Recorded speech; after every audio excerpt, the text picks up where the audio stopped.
క్రీస్తునందు ప్రియమైన దేవుని పిల్లలైన మీ అందరికీ కూడా క్రీస్తునామములో శుభాభివందనాలు తెలియజేసుకుంటున్నాను. ప్రియులారా, మనం విడిచిపెట్టిన ఈ పాఠంలోని రెండో భాగాన్ని మరి ఇప్పుడు బైబిల్ నుంచి పరిశీలించి తెలుసుకుందాం. అది దోషులెవరు, నిర్దోషులెవరు అని. ప్రపంచం దృష్టిలో, మానవుల దృష్టిలో దోషులుగా ఎంచబడేవాళ్ళు, నిర్దోషులుగా ఎంచబడేవాళ్ళు ఉన్నారు. అయితే సృష్టికర్త అయిన దేవుని దృష్టిలో కూడా దోషులుగా, నిర్దోషులుగా ఎంచబడేవాళ్ళు ఉన్నారు. ఎలాంటి వారు దేవుని దృష్టికి దోషులుగా ఉన్నారు, ఎలాంటి వారు దేవుని దృష్టికి నిర్దోషులుగా ఉన్నారు అనే విషయాన్ని మనం కూలంకషంగా పరిశీలించాలి. లోకం దోషులు అనేవారిని మనం దోషులు అని అనుకోవచ్చా, లేదా దేవుడు దోషులుగా నిర్ధారించిన వాళ్ళని దోషులు అని అనుకోవాలా? ఈ వ్యత్యాసాన్ని జ్ఞానం కలిగిన క్రైస్తవులుగా మనం తెలుసుకొనటం అనేది ఎంతైనా అవసరం. ఎందుకంటే మనమంతా కూడా వెలిచూపును బట్టి తీర్పు తీర్చేవాళ్ళు.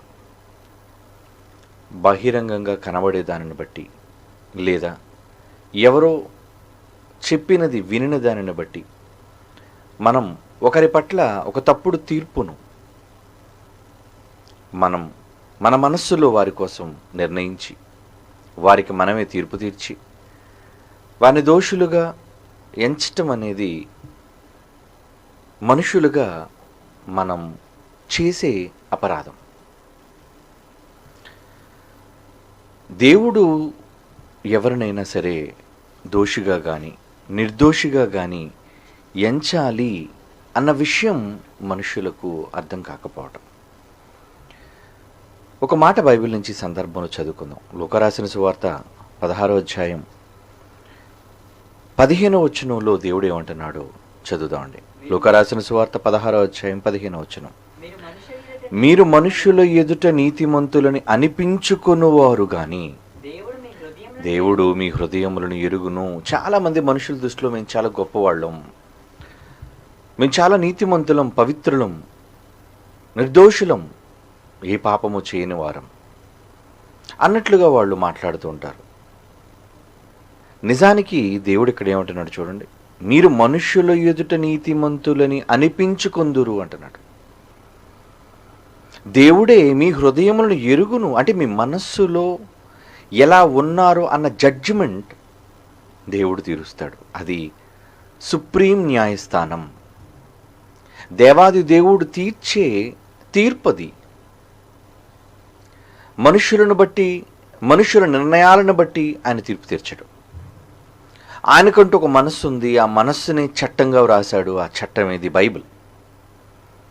ఆ బైబిల్లో వ్రాయబడిన వాటిని బట్టి, ఆ బైబిల్లో తాను భావించిన దానిని బట్టి రకరకాల పరిస్థితులు, రకరకాల సందర్భాలు ఎన్నిటినో మనకు చట్టాలుగా వ్రాయించి ముందుగా మనకిచ్చాడు. ఈరోజు మనం చదువుతుంది గాడ్స్ లా, అనగా దేవుని చట్టం. ఇది యాకోబు దేవుని చట్టము అనే మాట బైబిల్లో రాయబడింది. అంటే యాకోబుకు ఇచ్చిన దేవుని మాట, యాకోబు ద్వారా ఇశ్రాయేలులందరికీ వారి మేలు కోరి దేవుడు వ్రాయించిన చట్టము. ఆయన మాటే శాసనం, ఆయన మాటే చట్టం. కనుక ఒక మనిషిని దోషిగానైనా నిర్దోషిగానైనా మనం ఎంచేటప్పుడు దేవుని నామాన్ని బట్టి, దేవుని వాక్యాన్ని బట్టి, దేవుని చట్టాన్ని బట్టి ఆ కోణంలో మనం చూచి ఎవరినైనా దోషులని నిర్దోషులని ఎంచాలే కానీ వ్యక్తిగతంగా మనం ఊహించిన దానిని బట్టి, మనం చూచిన దానిని బట్టి ఏమండి మనం దోషులుగా ఎంచితే ఎలా? కనుక దేవుడు ఇక్కడ అంటున్న మాట చూడండి, ఆయన మీరు మనుష్యుల ఎదుట నీతిమంతులను అనిపించుకునేవారు కానీ దేవుడు మీ మనస్సులను ఎరుగును. మనుష్యులలో ఘనముగా ఎంచబడినది దేవుని దృష్టికి అసహ్యము అంటున్నాడు చూడండి. అంటే మనుష్యులందరూ కూడా ఏదైనా ఘనముగా ఎంచి, అంటే ఇతను ఉత్తముడు అంటే మనుష్యులు ఇచ్చిన సర్టిఫికెట్ బట్టి, మనుష్యులు ఇచ్చిన యోగ్యతా పత్రాన్ని బట్టి దేవుడు ఎవరిని యోగ్యులని ఎంచడం. అది ఆయన మైండ్. అది ఆయన చట్టం. మరి ఆయన చట్టాన్ని ఎరిగిన క్రైస్తవుడు ఈరోజు సమాజంలో తన పొరుగు వానిని ఎలా చూడగలుగుతున్నాడు, ఏ దృష్టితో అతడు తీర్పు తీర్చగలుగుతున్నాడు? ఎందుకంటే గత ఎపిసోడ్లో నేను చెప్పినట్లుగా మనం న్యాయమూర్తులం. చట్టాన్ని వర్తింపచేయటానికి, చట్టాన్ని అమలు చేయడానికి దేవుడు మనకిచ్చాడు మన చేతికి ఈ శాసనం.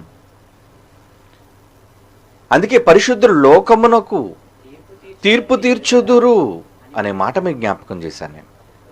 కాబట్టి మనం తీర్పు తీర్చేటప్పుడు వేటిని బట్టి మనం తీర్పు తీరుస్తున్నాం?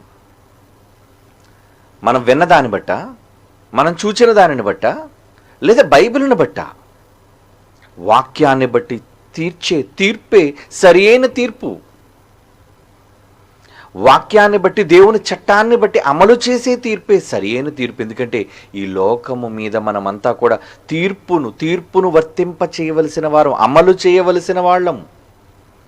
కనుక ఆ స్థానాన్ని దేవుడు మనకు కల్పించాడు అంటే ఆ స్థానాన్ని కలిగి ఉన్న మనం ఎంత జాగ్రత్తగా చట్టాన్ని అమలు చేయాలి. మన పొరుగువారి పట్ల, ఇరుగువారి పట్ల, మన సహోదరుల పట్ల, మన కుటుంబీకుల పట్ల ఏ చట్టాన్ని మీరు అప్లై చేస్తున్నారు?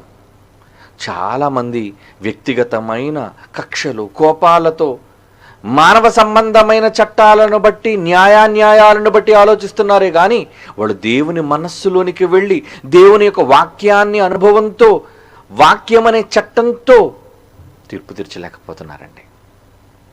అందుకే దేవుడు అంటున్నాడు ఏమని? మనుష్యులలో ఘనముగా ఎంచబడినది దేవుని దృష్టికి అసహ్యం. నీవు ఘనముగా ఒకవేళ మనుష్యుడు ఏదైనా ఎంచితే దానిని దేవుడు ఘనముగా ఎంచడు. అది ఆయన దృష్టికి అసహ్యము అంటున్నాడు. చూడండి, నీవు మెచ్చేదానిని, మనుష్యులు మెచ్చేదానిని దేవుడు మెచ్చడు. మనుష్యులు పొగిడే దానిని దేవుడు ఆయన అంగీకరించడు. లేదా మనుష్యులు వారి వ్యక్తిగతమైన తీర్పులను బట్టి పొరుగువాని పట్ల చూపే ఆలోచనలు, ఆయన ఆలోచనలు పరిశీలిస్తాడు. దానిని బట్టి నీవు యోగ్యుడువా, అయోగ్యుడువా, దోషివా, నిర్దోషివా అనేది ఆయన చట్టాన్ని బట్టి ప్రతి మనిషికి తీర్పు జరుగుతుందండి భూమి మీద. ప్రతి మనిషి. నువ్వు భూమి మీద న్యాయమూర్తివైతే కావచ్చు, నీవు భూమి మీద గొప్ప వేదాంతవేత్తవైతే కావచ్చు, నీవు భూమి మీద గొప్ప అనుభవజ్ఞుడు అయితే కావచ్చు, ఏమండి, ఎవరు ఎలాంటి వారు అయినా ప్రతి మనిషి, చిన్నవాని మొదలుకొని పెద్దవారి వరకు ప్రతి ఒక్కరి పైన దేవుని చట్టం. ఆయా దేశాలలో మనుషులు ఆయా చట్టాల కింద బ్రతుకుతున్నారు. కానీ కోట్ల మంది మనుష్యులకు వారి వారి స్వంత చట్టాలు ఉన్నా ఆ చట్టాలన్నిటికంటే పైన అతీతంగా దేవుని చట్టం. వారిని దోషులుగా ఎంచాలా, నిర్దోషిగా ఎంచాలా అన్నది ఆయన నిర్ణయం తీసుకుంటాడు. అందుకే అంటున్నాడు, మనుష్యుల దృష్టిలో ఘనముగా. మనుష్యుడు గొప్పవాడని సర్టిఫై చేసేవాళ్ళు, మనుష్యుడు నీతిమంతులని ఎంచేవాళ్ళు, మనుష్యుడు ఇతడు చాలా గొప్పవాడని చెప్పి కీర్తించేవాళ్ళని దేవుడు అంగీకరించడు. వాళ్ళ మనస్సులను చూస్తాడు. దేనిని బట్టి నువ్వు అంటున్నావు? ఎవరిని బట్టి నువ్వు వ్యక్తిని గొప్పవాడు అంటున్నావు? దేనిని బట్టి ఆ వ్యక్తులను నువ్వు గొప్పతనాలను నువ్వు చూడగలుగుతున్నావు? వీటన్నిటినీ దేవుడు పరిగణలోకి తీసుకుంటాడు. ఒక ఉదాహరణ, యేసుక్రీస్తు వారి దగ్గరకు వ్యభిచారం అందు పట్టబడిన స్త్రీని తీసుకొచ్చారు. ఆమె నేరం చేయుచుండగా పట్టబడింది. ఈ సందర్భం మీకు తెలుసు. అప్పుడు దేవుడు వాక్యమయ్యున్న యేసుక్రీస్తు వారు ఎవరిని దోషులుగా ఎంచాడు, ఎవరిని నిర్దోషులుగా ఎంచాడు మీరు చెప్పండి? ఆమెను పట్టు వదలక అందరి మధ్య అవమానపరుస్తూ బోధకుడా ఈమె వ్యభిచారము చేయుచుండగా, ఈమె నేరస్తురాలుగా రుజువు చేయబడింది, దానికి మేము సాక్షులము అని చెబుతూ ఒక స్త్రీని అన్యాయంగా అవమానిస్తూ సమాజంలో దూషిస్తూ, అలాంటి వారందరి పట్ల ఆయన ఇచ్చిన తీర్పు ఎలా ఉంది? ఆయన ఏంటండి, రెడ్ హ్యాండెడ్గా దొరికిన ఒక స్త్రీని అన్యాయంగా ప్రవర్తించిన ఏమండి ఒక స్త్రీమూర్తిని ఆయన ఎలా మాట్లాడుతున్నాడు? ఆయన సంబోధన ఎలా సంబోధిస్తున్నాడు? ఇక తెచ్చిన వారి పట్ల ఆయన ఎలాంటి మాటలు ఆయన విసురుతున్నాడు అంటే, మీలో పాపము లేనివాడు రాయి వెయ్యండి. అందరూ విడిచి వెళ్ళిపోయారంటే ఈమె పాపము చేసిందని చెప్పేయడానికి, నిరూపించడానికి వచ్చిన వారిని నిలదీశాడు ప్రభు. మీకు అర్థమైందో లేదో? నేరాలు మోపిన వారిని నిలదీస్తున్నాడు. ముందు నేరం చేసిన ఆమె దగ్గరికి రాలేదు మొదట. చూసారా ఆయన తీర్పులు చూసారా? ఏమండి, దేవుని చట్టం ఇలా ఉంటుందండి, దేవుని న్యాయస్థానం ఇలాగే ఉంటుందండి. ఈరోజు సమాజంలో అందరూ నేరాలు మోపేవాళ్లే. వారు చెడ్డవారని, వీరు చెడ్డవారని, వీరు ఈ విషయంలో నేరస్తులని, వారు ఆ విషయంలో నేరస్తులని, స్త్రీలపైన పురుషులపైన నేరారోపణ చేస్తూ సమాజంలో వాళ్ళు చెడ్డవాళ్ళుగా నిరూపించాలి అని పొరుగు వారి దగ్గర వారిని గురించి చెడ్డ మాటలు పలికి అనేకులు ఉన్నారు. ఏమండి, అందులో నెంబర్ 1 స్థానంలో ఉన్నది మీడియా కదా.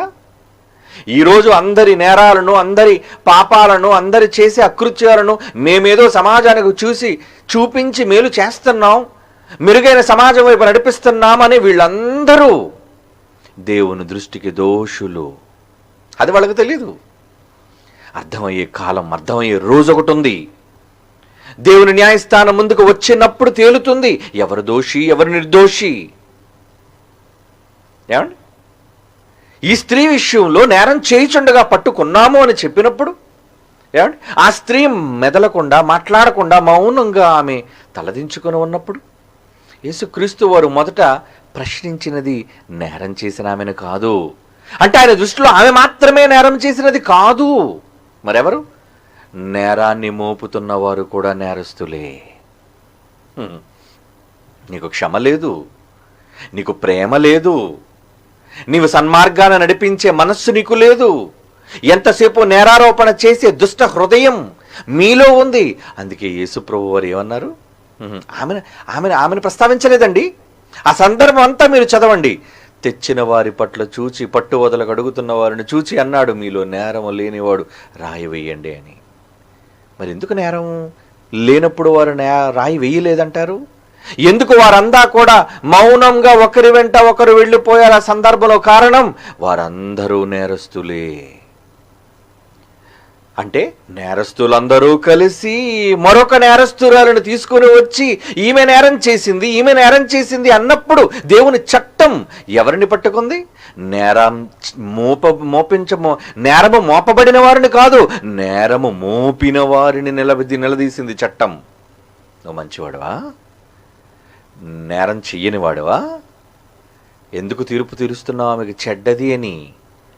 ఆమె నేరస్తురాలని ఎందుకు నువ్వు దోషి అని నువ్వు తీర్పు తీరుస్తున్నావు? నువ్వు మంచివాడవా? మీరందరూ నా దృష్టిలో దోషులు.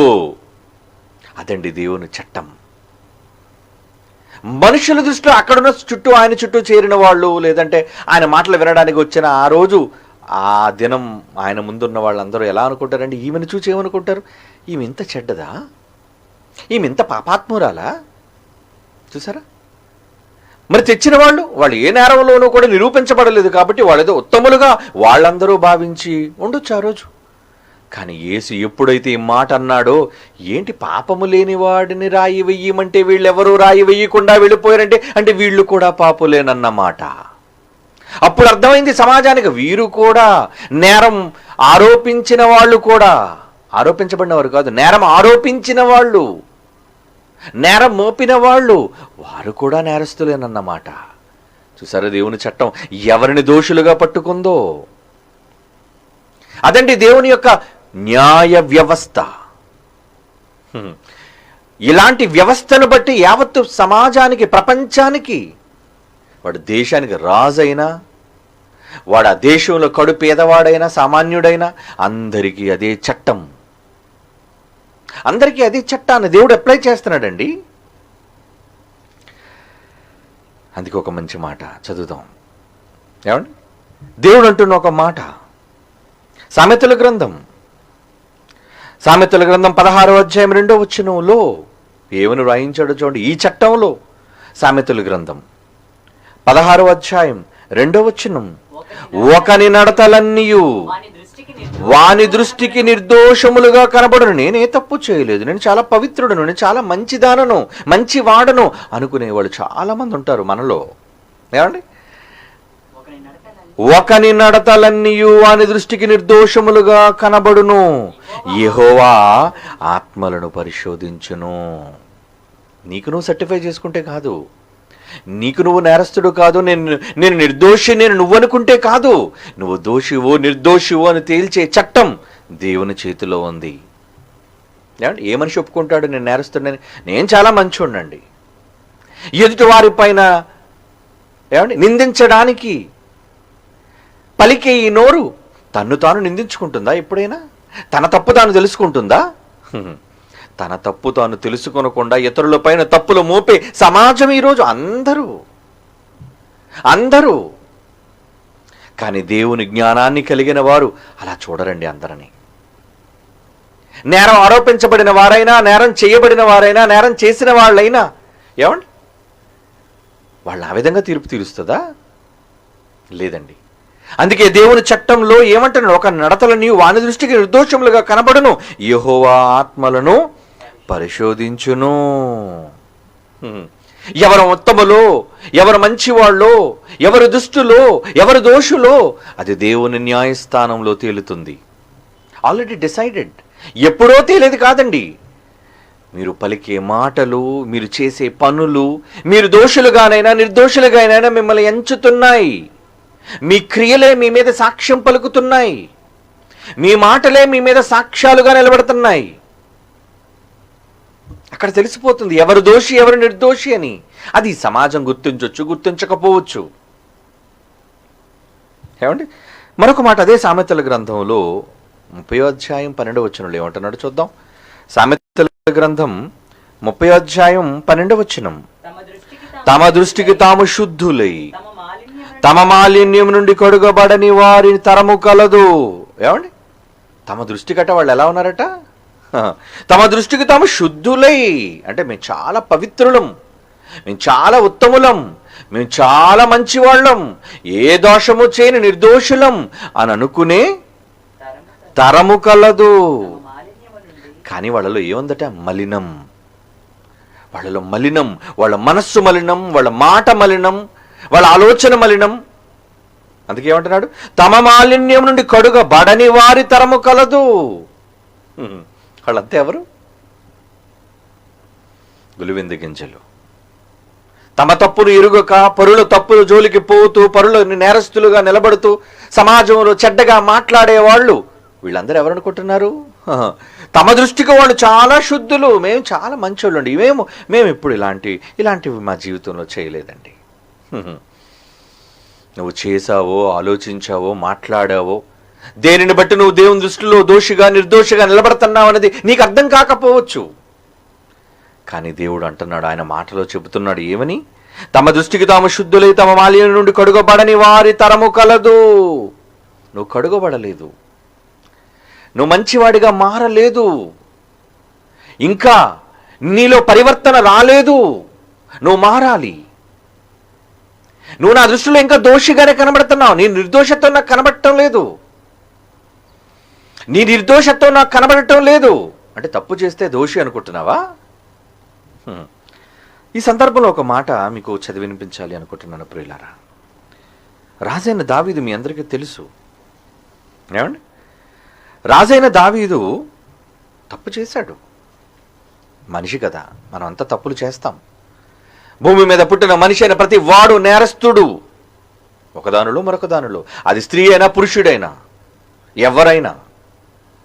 ఆయన తప్పు చేసిన తరువాత ఏమండి ఆయన ఏమని మాట్లాడుతున్నాడో దేవునితో ఒకసారి ఆయన మాట చదవండి. 2 సమూయేలు గ్రంథం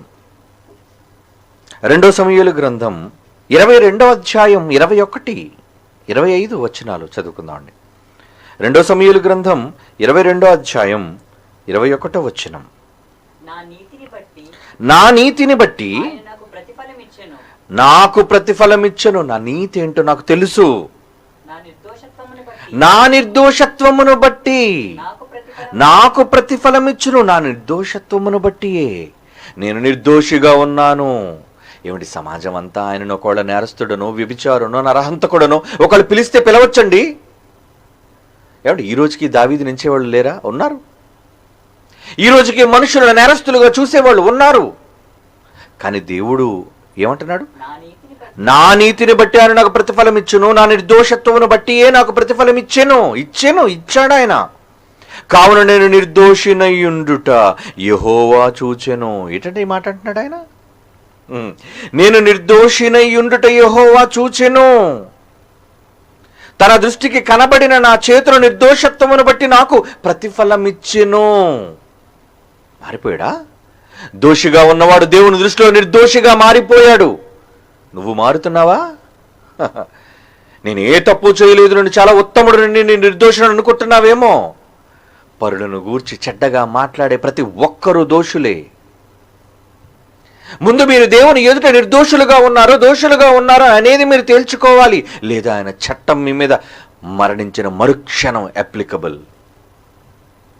అది వెంటనే మీ మీద అమలు జరిగిపోతుంది. అది మీరు బ్రతికుంటుండగానే మీ నిర్దోషత్వాన్ని మీరు నిరూపించుకోవాలి. దేవుని ఎదుట మీరెంత నిర్దోషులు అనేది దేవుడు మిమ్మల్ని చూడాలి. మీ మనస్సు అని చూస్తాడు. ఇందరు మీరు అన్నానే, ఇందరు చదివించారే, మీ ఆలోచనలు ఇక్కడ క్రొత్త ధర్మశాస్త్రం వచ్చేసరికి ఎంత కఠినమో తెలుసండి. అక్కడ చేస్తే వ్యభిచారం, ఇక్కడ చూస్తే వ్యభిచారం. ఏమండి, ఏ చట్టం బాగుంది? ఒక విధంగా ధర్మశాస్త్రంలో ఆ చట్టమే బెటర్ అండి. ఎందుకంటే ఒక స్త్రీని చూడాలి, ఆ స్త్రీని మోహించాలి, ఆ స్త్రీతో అనుకూలమైన సమయాన్ని కలిగించుకోవాలి, ఆ తర్వాత ఆమెతో వెళ్ళాలి, శయనించాలి, అప్పుడు వ్యభిచారిగా మనం మారాలి ఆమెను కలిసినప్పుడు. కానీ ఇప్పుడు ఇవేవి జరగవలసిన అవసరం లేదు. నీ మనస్సులో జరిగిపోయింది. నీ మనస్సులో నువ్వు నేరస్తుడివే. ఈ చట్టం ఎంత కఠినంగా ఉందో చూడండి. అందుకే తప్పించుకునే వాళ్ళు చాలా కష్టం అండి. ఎందుకు యేసుక్రీస్తు వారు పరలోక రాజ్యంలో ప్రవేశించారు కొద్దిమంది అన్నారు? అర్థం కాలేదు చాలా మందికి. చిన్న విషయాలలోనే తప్పిపోయి తమ మనస్సులో తప్పుడు భావనలతో ఉండి పరులను దోషులుగా చూస్తూ దేవుని దృష్టికి తమను తాము నిర్దోషులుగా కనపరుచుకోవలసిన వీళ్ళు దోషులుగా మారిపోతున్నారు. ఇక ఆయన చట్ట ప్రకారంగా దోషులుగా నువ్వు మనస్సులోనే మారిపోయినప్పుడు ఎలా తప్పించుకుంటావు? ఈ చట్టం నుంచి నువ్వు ఎలా తప్పించుకుంటావు? అక్కడ నిన్ను విడిపించే న్యాయవాదేడి? నీ పక్షాన్ని అక్కడ వాదించడానికి ఎవరు లేరు. నీకోసం నువ్వే వాదించుకోవాలి. నీ క్రియలతోనే నువ్వు వాదించుకోవాలి, నీ తలంపులతోనే నువ్వు వాదించుకోవాలి. దానిని బట్టే నువ్వు దోష నిర్దోష అనేది ఒక్కసారి మీ ఆత్మసాక్షితో మీరు ఆలోచించాలి. నేను నిజంగా ఈరోజు నేను దేవుని దృష్టికి నేను దోషిగా ఉన్నానా? ఈ రాత్రి నా ప్రాణం పోతే నేను నిజంగా దేవుని దృష్టికి దోషినా నిర్దోషినా? అలా ఆలోచించే వాళ్ళు ఎంతమంది చెప్పండి? మనం చూపించే పగ, మనం చూపించే ప్రతీకారం, మనం చూపించే అసూయ, మనం చూపించే ద్వేషం ఎన్ని లేవండి, ఎన్ని లేవు.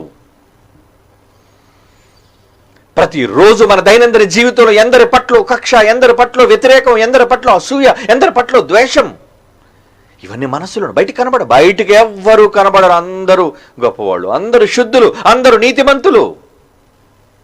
మనుషులు వాళ్ళు వీళ్ళు చాలా నీతిమంతులండి, ఉత్తములండి. నో, దేవుడు నిన్ను గమనిస్తున్నాడు, నిన్ను చూస్తున్నాడు. నువ్వు దోషివా నిర్దోషివా అన్నది దేవుడు చూస్తున్నాడు. మనుషుడు మెచ్చుకునేవాడు కాడు యోగ్యుడు. దేవుడు నీకు సర్టిఫై చెయ్యాలి వీడు నిర్దోషి అని. అది ఆలోచిస్తుందా ఈ సమాజం? ఆలోచించలేకపోతుందండి. అందుకే ఏమన్నాడు?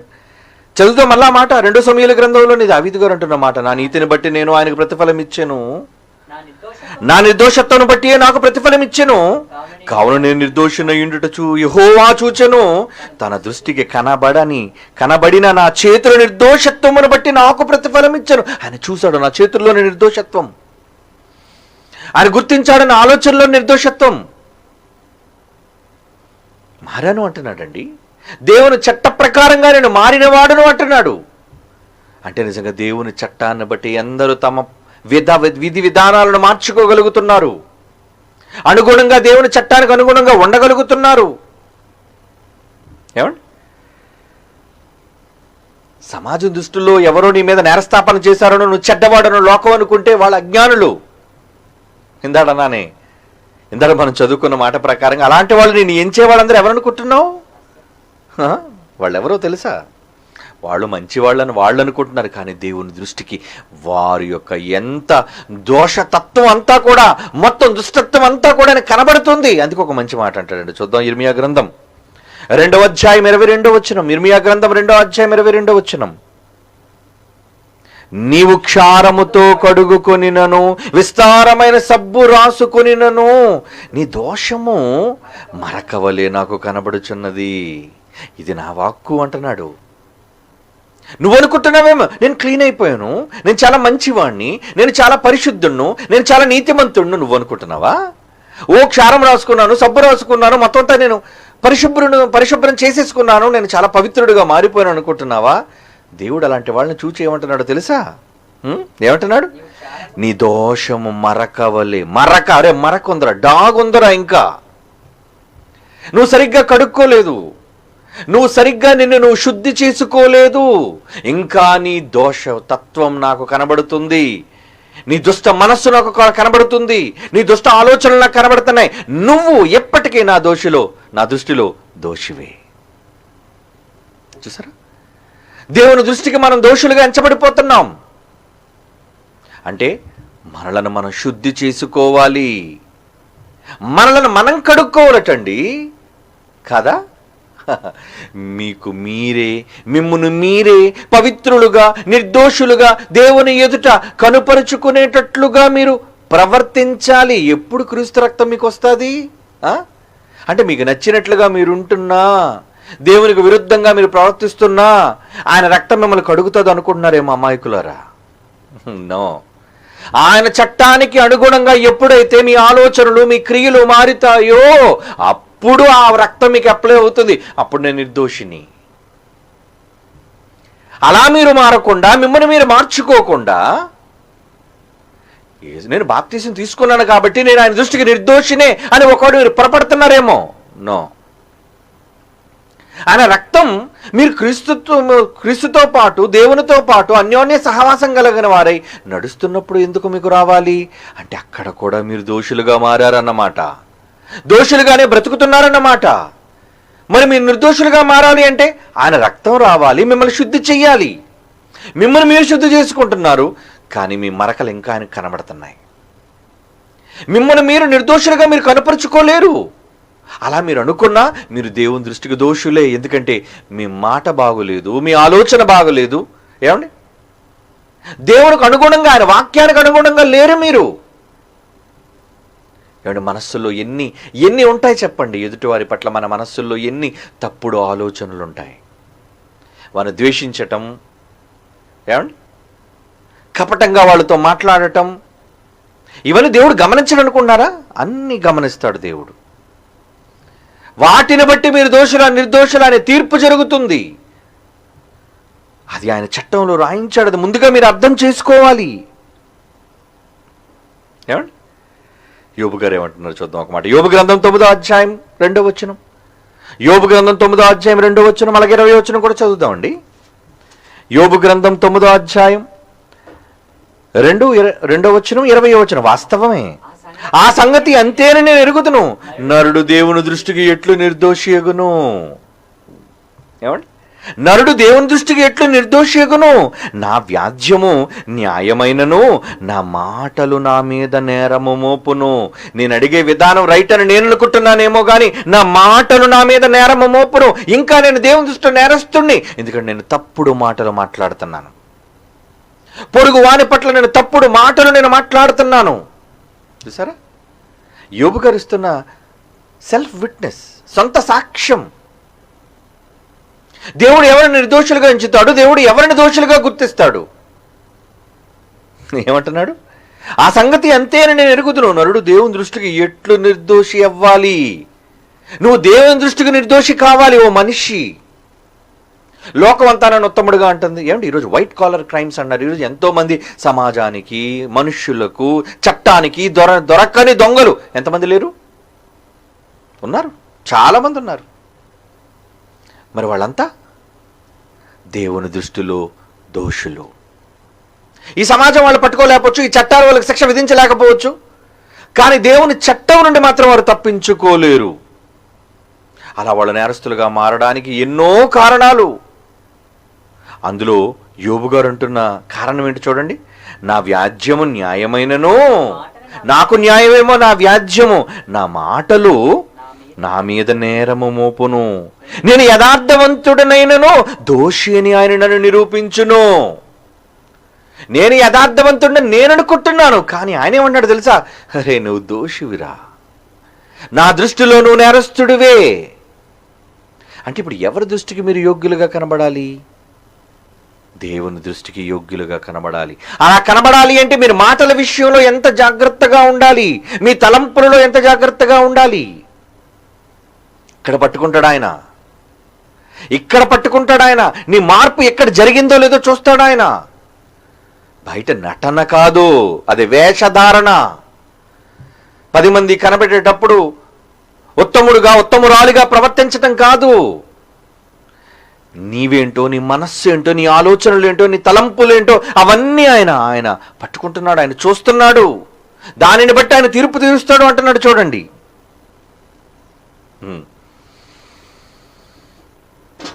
ఎలాంటి దృష్టిలో, ఎలాంటి సందర్భాలలో ఏమండి మేము నిజంగా మరి దోషులుగా అంటే మేము ఇప్పటివరకు ఏ తప్పు చేయలేదండి, మా వరకు మేము చాలా ఉత్తమంగా ఉన్నామండి అని అనుకునే వాళ్ళు చాలామంది దేవుని దృష్టికి దోషులుగా కనబడిపోతున్నారు. అంటే కొన్ని ఎగ్జాంపుల్స్ మీకు చెప్తాను. అంటే ఎంత చిన్న విషయాల్లో మీరు ఎదుటి వారి పట్ల ప్రవర్తించటంలో మీరు దేవుని దృష్టిలో దోషులుగా మారిపోతారో అన్నది ఒక మాట చూద్దాం. సమూయేలు మొదటి గ్రంథం చూడండి. సమూయేలు మొదటి గ్రంథం 12వ అధ్యాయం 23. సమూయేలు మొదటి గ్రంథం 12వ అధ్యాయము 23. నా మట్టుకు నేను మీ నిమిత్తము ప్రార్థన చేయటం మానుట వలన యెహోవాకు విరోధముగా పాపము చేసిన వాడు నగుదును, అది నాకు దూరమగునుగాక. ఏంటండి ఆయన అంటున్నాడు? నా మట్టుకు నేను మీ నిమిత్తం ప్రార్థన చేయుట మానుట వలన, అంటే ఎదుటి వారి నిమిత్తం ప్రార్థన చేయటం మానేయటం వలన కూడా యెహోవాకు విరోధముగా పాపము చేసిన వాడు నగుదును. చూసారా? అంటే ఎంతసేపు నీ కోసం ప్రార్థన చేసుకుని నీవు ఈరోజు సమాజంలో క్రైస్తవులందరూ చూడండి, ఎవడి గోల వాడిదే. ప్రార్థన చేయడానికి వాడు మోకరించినా, నిలబడినా, కళ్ళు మూసుకున్నా ఎంతసేపు వాడి గోలే, వాడి యావే, వాడి యాతనే అంతానా. నాకు ఇది లేదు, నాకు అది లేదు, నాకు ఇది కావాలి, నాకు అది కావాలి. ఏమండి పొరుగువాని గురించి ప్రార్థన చేసేవాళ్ళు ఎవరున్నారు? దేవుడు చూడండి, ప్రార్థనలో ఒక చిన్న ప్రార్థనలోనే ఎక్కడ మనిషిని దోషిగా పట్టేశాడో. ఏంటి? పరుల కోసం ప్రార్థన చేయకపోవటం వలన నేను దేవుని దృష్టిలో దోషినా? అవును, నేననటం లేదు, దేవుని చట్టం. ఇలాంటి చిన్ని విషయాలు, స్వల్పమైన విషయాలు, ఇలాంటి విషయాల్లో కూడా ఈ సమాజం దేవుని దృష్టిలో నేరస్తులుగానే కనబడుతున్నారు. చదవండి, అర్థం కాకపోతే ఆ మాట. నా మట్టుకు నేను మీ నిమిత్తం ప్రార్థన చేయటం మానుట వలన మానేశాను, పరుల కోసం ప్రార్థన చేయటం మానేశాను. యెహోవాకు విరోధముగా పాపము చేసిన వాడు నగుదును, అది నాకు దూరం కావాలి వెంటనే. ఎందుకంటే నేను అలా చేసుకుంటూ వెళితే, నేను పరుల కోసం ప్రార్థన చేయటం మానేస్తే నేనేమవుతాను? దేవుని దృష్టికి దోషిని. ఆ కాలంలో భక్తుడు కూడా ఈ పరుల కూర్చి ప్రార్థన చేసేవాడిగా మారుతున్నాడు. అంటే ఏమండి, యేసు ఎందుకు ప్రార్థన చేశాడు అనుకున్నారు? వాళ్ళ కోసం. తండ్రి, వీళ్ళు ఏం చేస్తున్నారు వీరికి తెలియదు నాయన, వీళ్ళు క్షమించు అని ప్రార్థన.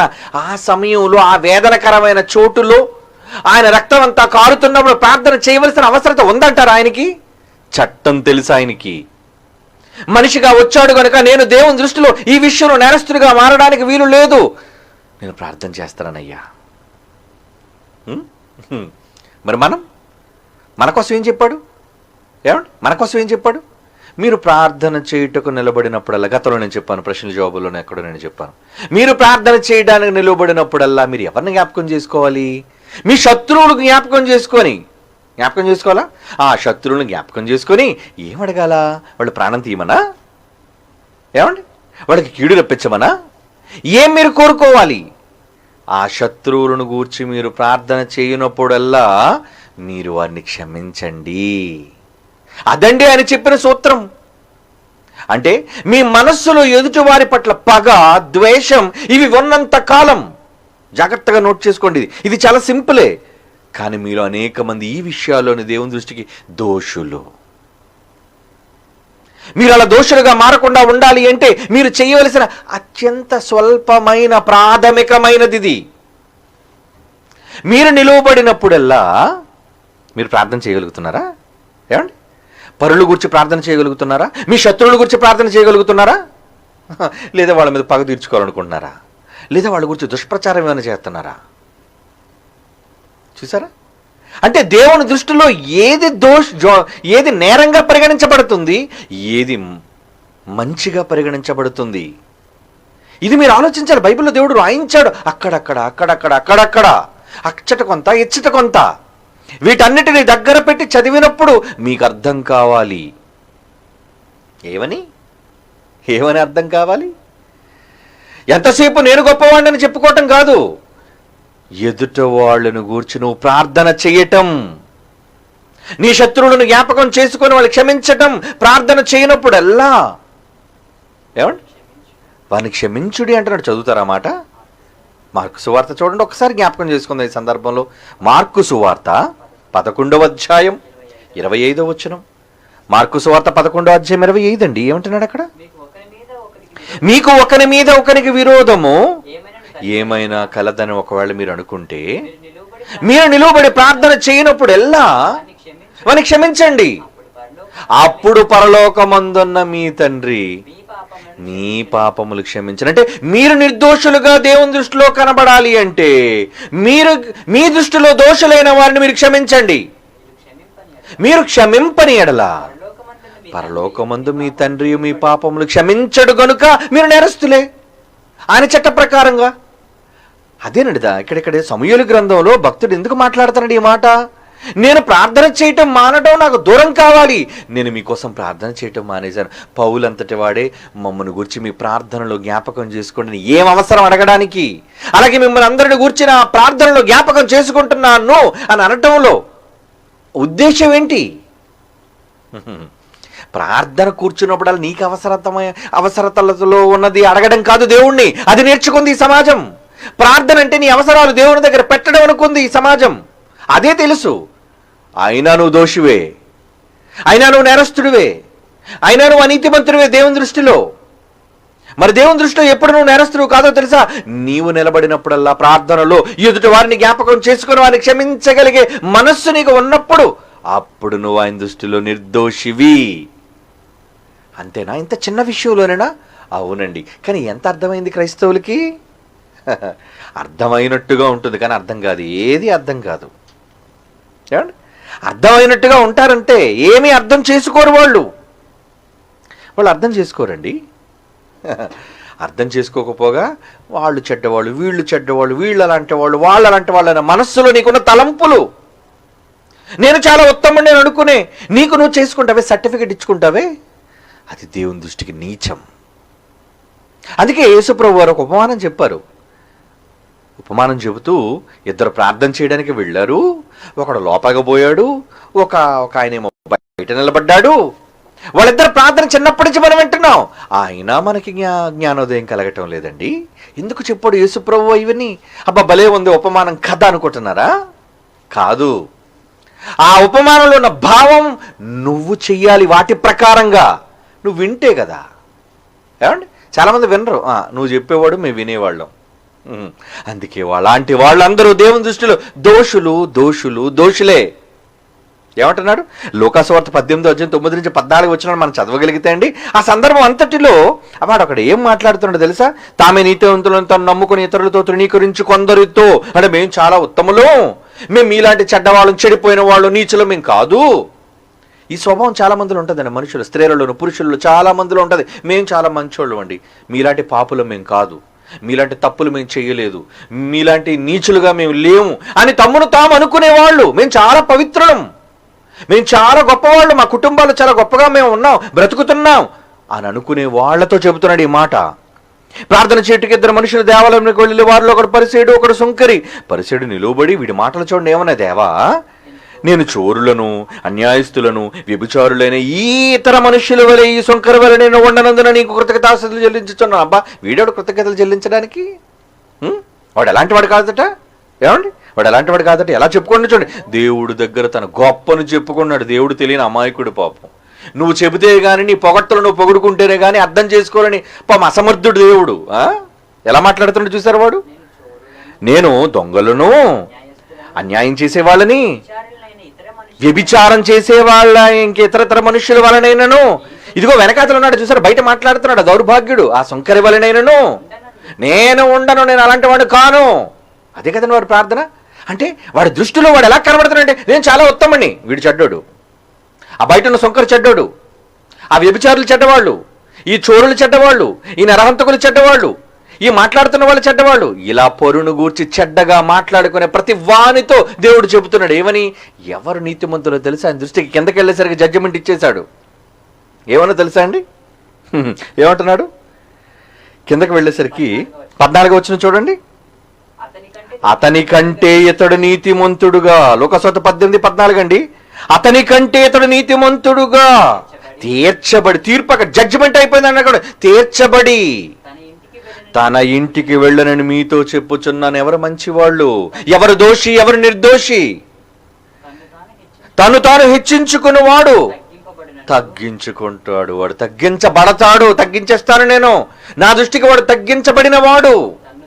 లోకం దృష్టిలో గొప్పవాడు కావచ్చు, కానీ నా దృష్టిలో తగ్గించబడిన వాడు. ఏమండి,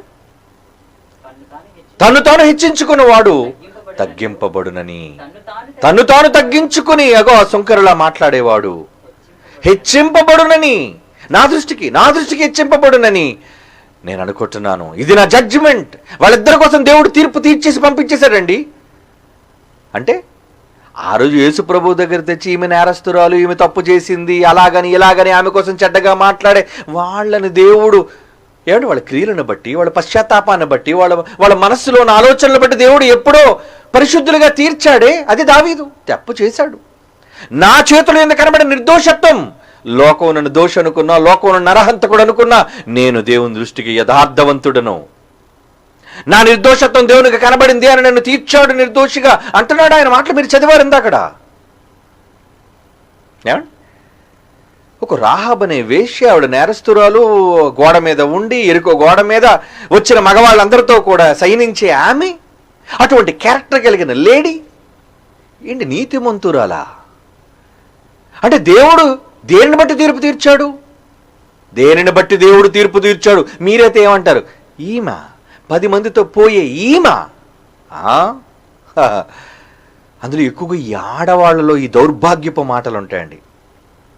పరులను గూర్చి చెడ్డగా మాట్లాడే నీచమైన తత్వం, వీళ్ళు చెడ్డవాళ్ళు, వాళ్ళు చెడ్డవాళ్ళు, అలాంటి వాళ్ళని తప్పుడు మాటలు మాట్లాడే ఈ దుర్మార్గపు మాటలు మాట్లాడే దుష్ట తరం ఉన్నారు మన చుట్టూ కూడా చాలా మంది.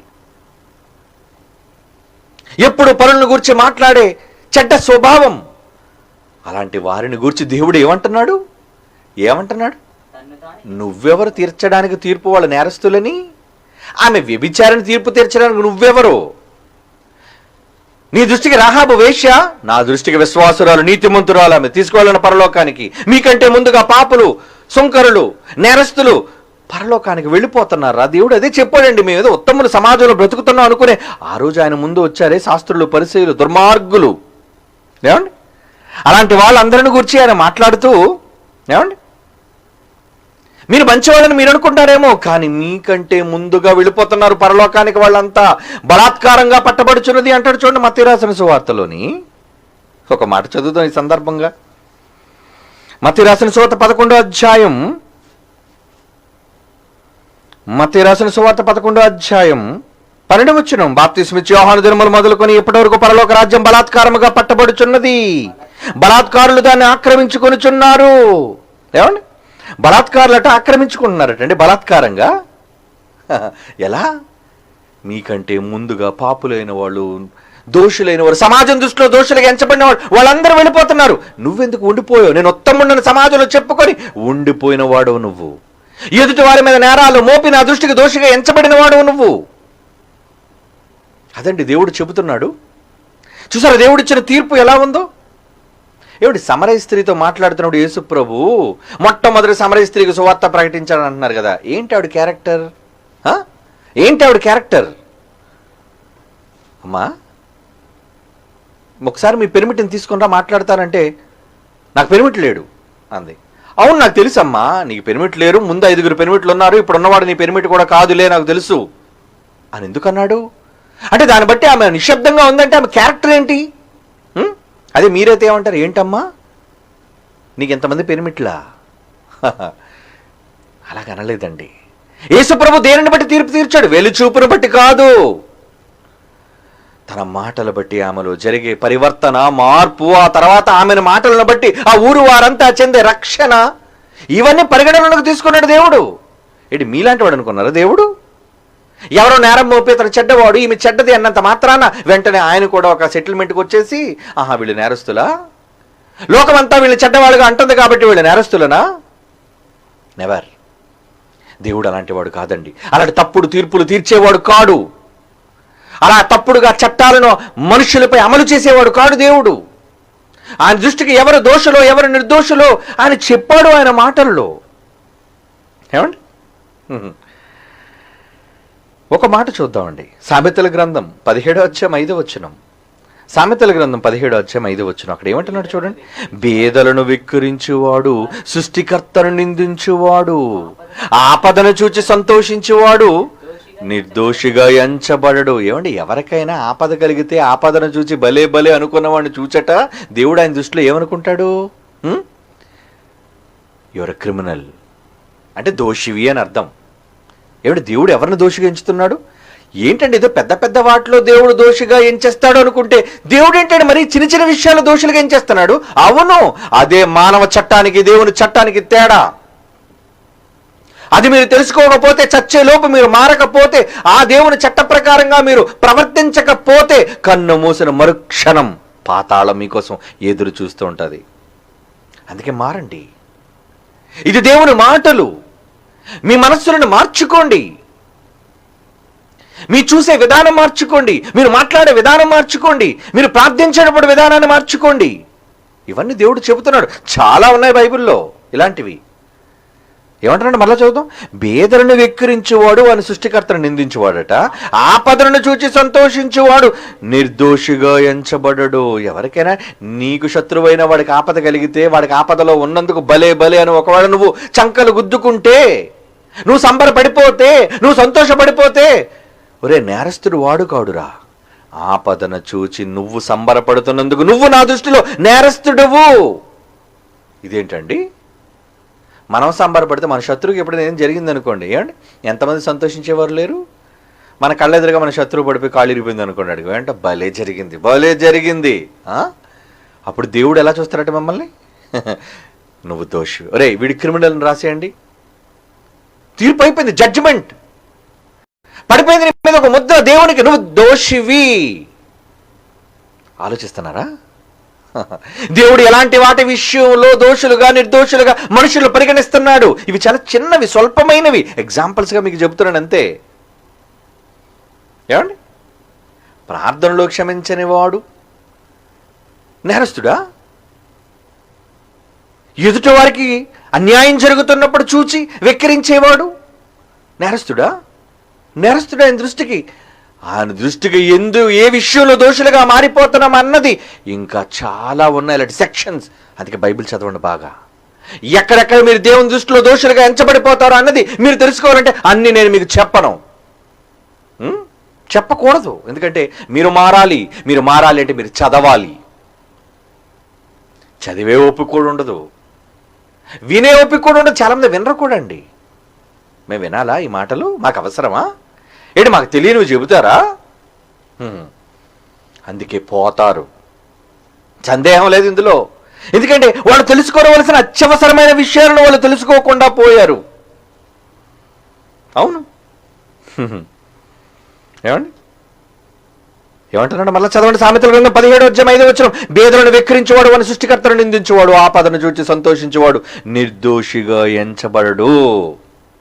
అంటే దేవుని దృష్టిలో దోషులుగా నిర్దోషులుగా ఎలా మారిపోతుంది ఈ మానవ సమాజం, అది మీరు తెలుసుకోవాలి, చూడాలి.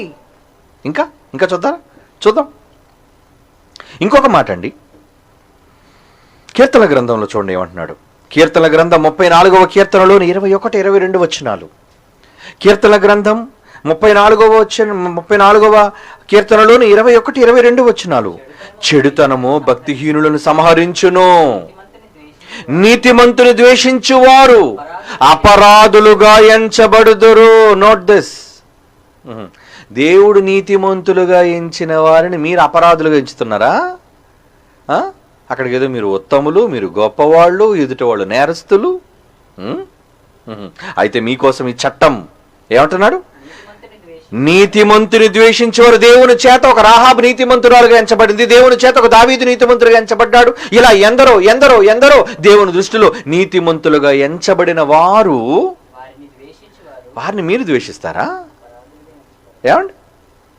దేవుడు నీతిమంతులుగా తీర్చిన వారిని ఒకవేళ మీరు ద్వేషిస్తే అపరాధులుగా ఎంచబడుదురు. యెహోవా తన సేవకుల ప్రాణమును విమోచించును, అని శరణుజొచ్చిన వారిలో ఎవరిని అపరాధులుగా ఎంచబడరు. అది ఒక చిన్న కనువిప్పు మీకు కలగాలని ఈ మాట నేను రాయించాను. అంటే ఈ మాట మీకు చదివిస్తున్నాను రాయబడిన మాటలోని. ఏంటో తెలుసా? మరి ఎలా దేవుని దృష్టిలో మనం నిర్దోషులుగా మారాలి అంటే అది ఆ కిటికీ ఇక్కడ చెప్పాడు. చదవండి మరలా ఆ మాట.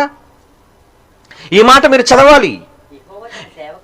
యెహోవా తన సేవకుల ప్రాణమును విమోచించును, ఆయన శరణు జొచ్చిన వారిలో ఎవ్వరును అపరాధులుగా ఎంచబడరు. అంటే నువ్వు ఆయన శరణు వేడాలి, ఆయన దగ్గరికి వెళ్ళిపో, ఆయన తప్పైపోయిందని మన్నించమని వేడుకో, ఆయనకి నచ్చినట్లుగా ఆయన రాయబడిన మాటల ప్రకారంగా ప్రవర్తించడం నేర్చుకో. అదే ఆయన శరణు జొచ్చడం. అంటే ఇప్పుడు ఎక్కడున్నాడు ఆయన కాళ్ళు పట్టుకోవడానికి వెళ్తావు? ఆయన శరణు జొచ్చడం అంటే ఆయన చెప్పిన మాటల ప్రకారంగా నీవు ప్రవర్తించడం నీ బ్రతుకులో. అదే నువ్వు ఆయన శరణ వేడటం. అలా శరణ వేడిన వాళ్ళందరూ కూడా చెప్పేశాడు, ఒక లాజిక్ చెప్పాడు. ఏంటది? అపరాధులుగా ఎంచబడరు. అంటే దేవుని దృష్టికి మనుషులందరూ మన దోషం అంటే డోంట్ కేర్. ఎవడో మనిషి నువ్వు నేరస్తుడు, నువ్వు చెడ్డవాడు, నువ్వు తప్పు చేశావంటే ఈ రోజు మేము నిలబడేలా వాక్యం చెప్పగలుగుతున్నామంటే దానికి కారణం వీళ్ళేదో మనల్ని అంటున్నారని కాదండి. ఆయన దృష్టిలో మనం నేరస్తులుగా ఎంచబడకూడదు. ఆయనను బట్టి ఏమంటున్నాడు? ఆయనను శరణుజొచ్చిన వారిలో ఎవ్వరునూ అపరాధులుగా ఎంచబడరు. అంటే మీరు దేవుని దృష్టిలో మీరు నిర్దోషులు కావాలి అంటే వెంటనే మీరు దేవుని శరణు వేడాలి. శరణు వేడటం అంటే ఆయన వాక్య ప్రకారంగా, ఆయన చెప్పిన మాటల ప్రకారంగా మీరు ప్రవర్తించగలగాలి. చేస్తారా? లేదు రేపటి నుంచి మరలా ద్వేషాలు, అసూయలు ఇవన్నీ మొదలు పెడతారా? మార్చుకోండర్రా. లేదా మీరు ఎప్పుడు దేవుని దృష్టికి నిర్దోషులుగా ఎంచబడరు. దోషులే. ఎవరైనా నువ్వు దోషివే. నీ ఆలోచన తప్పుగా ఉంటే, బైబిల్కి విరుద్ధంగా ఉంటే నువ్వు దోషివే. ఎవరిని దోషులుగా ఎంచుతున్నాడు? ఎవరిని నిర్దోషులుగా ఎంచుతున్నాడు ఆయన? మళ్ళా చదవండి ఆ మాట. యెహోవా తన సేవకుల ప్రాణమును, ఎవరైతే తన సేవ చేస్తారో, ఎవరైతే తన క్రింద సేవకులుగా పని కలిగి ఆయన చెప్పిన మాటల ప్రకారంగా జీవిస్తున్నారో తన సేవకులను వారిని అనుకుంటున్నాడట. అలా తన శరణు జొచ్చిన వారిలో ఎవ్వరిని అపరాధులుగా ఎంచడు. ఏమంటే ఇప్పుడు దేవుని చేత అపరాధులుగా ఎంచబడ్డం గొప్ప, మనుషుల చేత అపరాధులుగా ఎంచబడ్డం గొప్ప? మనుషులందరూ అపరాధులన్నా మనకు నష్టమేమి లేదండి. లేదా మనుషులందరూ మన నిర్దోషాన్ని చెప్పినంత మాత్రాన మనకు కలిసి వచ్చేది ఏమీ లేదండి. మనిషి ఎప్పుడు దేవుని దృష్టిలో నిర్దోషిగా నిలబడాలి. అది యేసు రక్తాన్ని బట్టి మాత్రమే కాదు. ఆయన రక్తం రావాలి అంటే ముందు నీలో పరివర్తన రావాలి. ఆయన చెప్పిన మాటల ప్రకారంగా నువ్వు బ్రతకాలి. అది అప్పుడు నీకు యేసు రక్తం, అప్పుడు నీకు నిర్దోషత్వం. అదేనండి దేవుడు చెబుతున్నాడు. ఇక అదే కీర్తనల గ్రంథంలో 37వ కీర్తనలో 5-6 వచనాలు చూడండి. కీర్తనల గ్రంథం 37వ కీర్తన 5-6 వచనాలు. నీ మార్గమును యెహోవాకు అప్పగింపుము, నీవు ఆయనను నమ్ముకునుము, ఆయన నీ కార్యము నెరవేర్చును. ఆయన వెలుగును వలె నీ నీతిని, మధ్యాహ్నము వలె నీ నిర్దోషత్వమును వెల్లడిపరుచును. నువ్వు నిర్దోషమన్న సంగతి ఆయన తేలుస్తాడు. ఎస్, నువ్వు నిర్దోషమన్న నిర్ధారణ ఆయనే చెయ్యగలడు, ఆయనే చేస్తాడు. ఆయనే కదా నీ ఎంచాలి. తీర్పు తీర్చేవాడు ఆయన, పరలోక రాజ్యాన్ని ఇచ్చేవాడు ఆయన. ఆయన దృష్టికి కాకపోతే మనుషుల దృష్టిగా మనం నిర్దోషులుగా నిరూపించుకోవాలి. మనుషుల దృష్టిలోన మనం గొప్పవాళ్ళుగా గుర్తించబడాలి. అందుకే ఎప్పుడు ఈ సమాజాన్ని గురించి ఆలోచించకండి. ఈ సమాజం మిమ్మల్ని నిందిస్తుందనో, ఈ సమాజం మిమ్మల్ని అవమానిస్తుందనో, ఈ సమాజం మిమ్మల్ని గురించి చెడ్డగా మాట్లాడుతుందనో పట్టించుకోకండి. దేవుని దృష్టిలో మీరు చెడ్డవారు కాకూడదు. దేవుని చేత మీరు దోషులుగా ఎంచబడకూడదు. దానిని బట్టి మీరు ఆయన దృష్టిలో దోషులా నిర్దోషులా అన్న తీర్పు ఆయన తీరుస్తాడు. ఎంత ఎంత జాగ్రత్తగా మనం అడుగులు వేయాలో చూసారా, చెబుతున్నాడు దేవుడు వాక్యంలో. ఎవరైతే, చదువుతో మరలా మాట, ఆయన వెలుగు వలె నీ నీతిని, మధ్యాహ్నం వలె నీ నిర్దోషత్వమును వెల్లడిపరుచును. ఎప్పుడు వెల్లడిపరుస్తాడు? నీ మార్గమును యెహోవాకు అప్పగించు. నువ్వు ఆయన బాటలలో నడు, ఆయన చెప్పిన మాట ప్రకారంగా నువ్వు ప్రవర్తించు అన్నాడా? ప్రవర్తించమన్నాడా? నీ కోపం ఏంటి? నీ కోపం తగ్గించేసుకో. ఉదయం సూర్యుడు అస్తమించేసరికి నీ కోపం పోవాలి. ఎవరిని శత్రువుగా చూడొద్దు. శత్రువు కనబడితే నీకు అన్నం పెట్టు, క్షమించు, విడిచిపెట్టేయి. ఇవన్నీ దేవుడు చెప్పిన మాటలు. నీ సహోదరుని చూచు, నువ్వు క్షమించు, ప్రేమించు, ఇవన్నీ చెప్పాడు ఆయన. వీటన్నిటి ప్రకారంగా ఒకళ్ళు నువ్వు చేయకుండా ఇంకా నువ్వు పాత బాణీలోనే ఎదుటివారి పట్ల ద్వేషం, ఎదుటివారి పట్ల అసహనం, ఎదుటివారి పట్ల చెడ్డ తత్వం, ఇటువంటి ఒకవేళ నువ్వు కలిగి ఉంటే నువ్వు ఆయన దృష్టిలో దోషివే. ఆయన నేను దోషిగానే తీర్పు తీరుస్తాడు. కనుక మనుషుల దృష్టిలో మీరు దోషిగా ఎంచబడినా దేవుని దృష్టిలో దోషిగా ఎంచబడకండి. అది బైబిల్ చేస్తున్న హెచ్చరిక. ఎందుకంటే నీ నిర్దోషత్వాన్ని బయట పెట్టవలసినది దేవుడు మాత్రమే. లోకమంతా ఎందరినో దోషులంది. ఏమండి, ఇందిరాగాంధీ చంపిన హంతకులలో వాళ్లలో చాలా మందిని దోషులు అనేశారండి. అందులో బల్బీర్ సింగ్ చాలాసార్లు మీకు చెప్పాను. ఇందిరాగాంధీని చంపిన హంతకుల్లో, సిక్కుల్లో ఇతను కూడా ఒక్కడే అని చెప్పి అతని మీద నేరస్థాపన చేసి అతని జైలులోనికి పంపి ఓచరలో చివరికి ఉరి తీయమని జడ్జిమెంట్ వచ్చిన ఆయన చేసినది ఏంటో, ఆయన నిర్దోషత్వాన్ని దేవుడు ఎలా బట్టబయలు చేశాడో అది మీకు తెలుసు. అది సాక్ష్యం ఈ రోజుకి.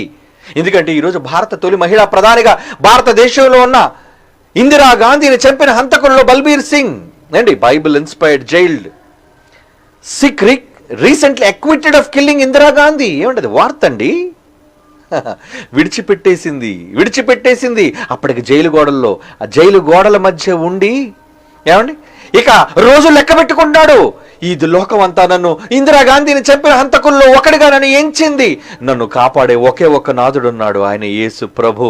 అందుకు జైలు గోడల్లో ఆ సిక్కు సోదరుడు ఏమడిగాడు తెలుసండి? నాకు ఒక బైబిల్ కావాలి, ఇప్పించగలరా? జైలర్ని అడిగాడండి. జైలర్ని, నాకు బైబిల్ ప్రతి కావాలి, బైబిల్ ప్రతి. అలా అదిగోండి చూడండి, అదిగోండి ఏమండి, the day he was sentenced to death he told the mass circulation, ఏమంటే Indian Express, August 6th, I asked the jail authorities for a copy of Bible. నాకు ఒక Bible ఇప్పించగలరా? And it was the Bible which kept me alive in the death cell in the Tihar Central Jail.